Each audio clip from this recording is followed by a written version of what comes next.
Maligayang pagbabalik sa channel ng kahulugan ng mga panaginip.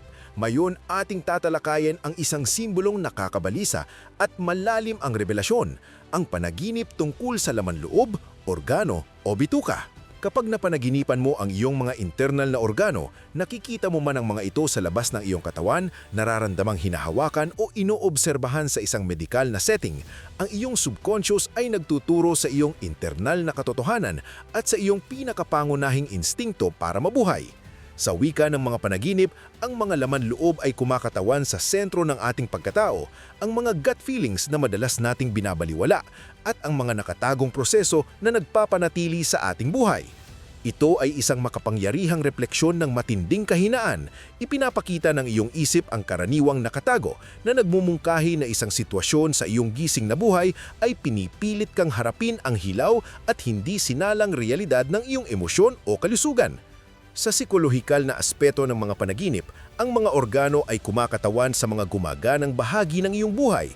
Ating suriin ang 5 detalyadong senaryo. Panaginip na nakikita ang sariling laman loob sa labas ng katawan. Tumingin ka sa ibaba at nakita mong nakalabas ang iyong mga bituka o organo. Kinakatawan ito ng isang estado ng kabuoang kahinaan at takot na mahuhubaran o malantad sa mundo.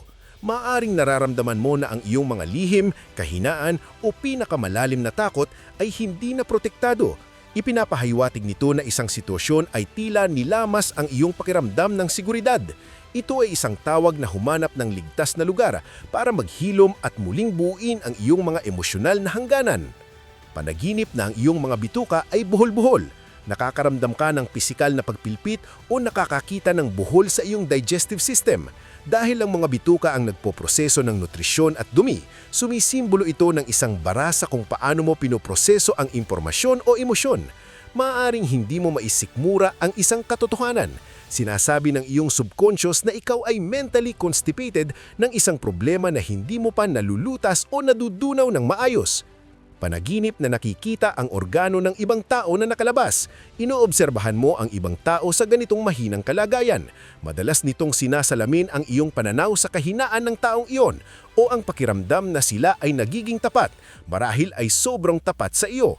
Nagpapahiwatig ito ng pangangailangan para sa malalim na empatiya o ang pagkaunawa na isang relasyon ay umabot na sa antas ng hilaw at masakit na katapatan. Panaginip ng isang operasyon kung saan ang mga organo ay tinatanggal o pinapalitan. Ikaw ay nasa operating table at pinapanood ang proseso.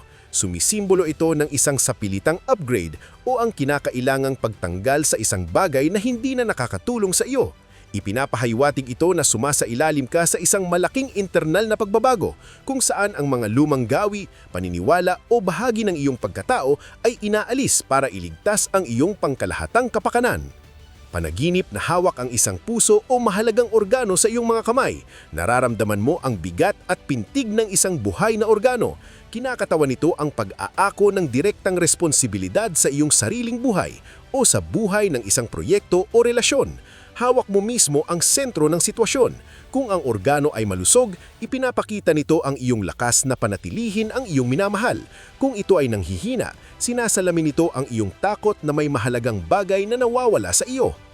Upang bigyang kahulugan ng panaginip na ito, tanungin ang iyong sarili, mayroon bang sakit o ito ba ay isang malamig at analytical na obserbasyon lang? Ipapakita nito kung ikaw ay nakakaranas ng emosyonal na krisis o kung handa ka ng suriin ang iyong buhay ng may surgical precision. Ibahagi ang iyong storya sa comments. Anong organo ang lumitaw sa iyong panaginip? Ano ang iyong naramdaman? Binabasa ko ang inyong mga experiences para tulungan kayong magkaroon ng klaridad. I-like ang video, mag-subscribe at patuloy nating unawain ang ating isip.